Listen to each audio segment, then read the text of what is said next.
آج کا جو میرا بلاگ ہے اس میں بات کروں گی ایک ایسے ٹاپک کے بارے میں جو شاید آپ میں سے ہر کسی کے دل کی بات ہے۔ ہم میں سے تقریباً سبھی لوگ محنت کرتے ہیں، ہسبینڈس بھی دن رات محنت کر رہے ہیں، بچے پڑھ رہے ہیں، لیکن پھر بھی لگتا ہے کہ گھر میں برکت نہیں ہے، رزق پھسلتا جا رہا ہے، چیزیں بس چل رہی ہیں، سنبھل نہیں رہی۔ کیا یہ صرف مہنگائی کی وجہ سے ہے؟ نہیں، اس کا تعلق اندر کی چیزوں سے بھی ہے۔ رزق کی بندش صرف باہر کے حالات کی وجہ سے نہیں ہوتی، ہماری کچھ لڑی میں نہ گر عادتیں، جانا۔ ہمارے کچھ رویے، نیتیں اور عمل خود رزق کی راہ میں رکاوٹ بن جاتے ہیں۔ آج میں ایسی 10 عادتوں یا باتوں یا غلطیوں یا 10 ایسی چیزوں کی بات کروں گی جنہیں ہمیں فوراً چھوڑ دینا چاہیے اگر ہم واقعی چاہتے ہیں کہ ہمارے رزق پر سے یہ بندش ختم ہو جائے۔ اور مجھے پتہ ہے کہ بہت ساری خواتین تو میری ان باتوں کو بالکل بھی سیریس نہیں لیں گی، کیونکہ انہیں لگتا ہے جب تک کوئی وظیفہ نہیں ہوگا، جب تک کوئی چیز میں ایسی پڑھنے کے لیے نہیں بتاؤں گی، تب تک رزق کی بندش ختم نہیں ہوگی۔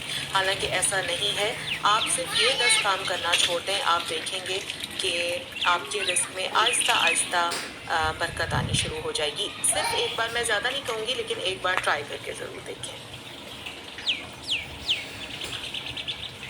اچھا، تو سب سے پہلا کام یا سب سے پہلی عادت جو آپ نے کرنی چھوڑنی ہے وہ میں ہے اندر جا رہی ہوں۔ شکوہ، شکایت اور ناشکری کی عادت۔ جس دل میں ہر وقت شکایت آ رہی ہوتی ہے، ہوں۔ جس زبان پہ ہر وقت شکایت ہوتی ہے، وہاں اللہ کی رحمتیں نہیں اترتی۔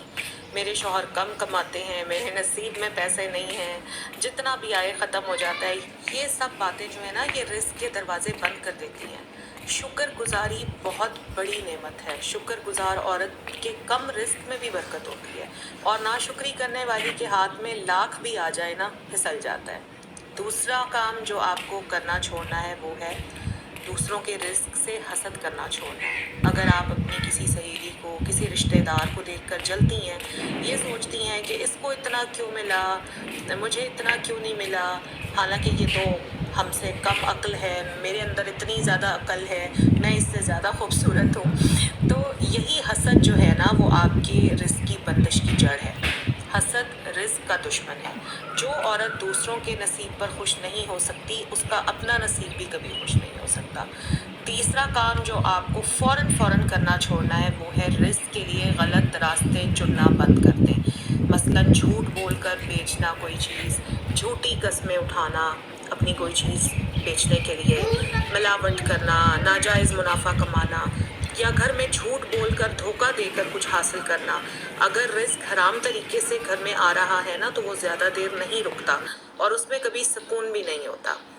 چوتھی چیز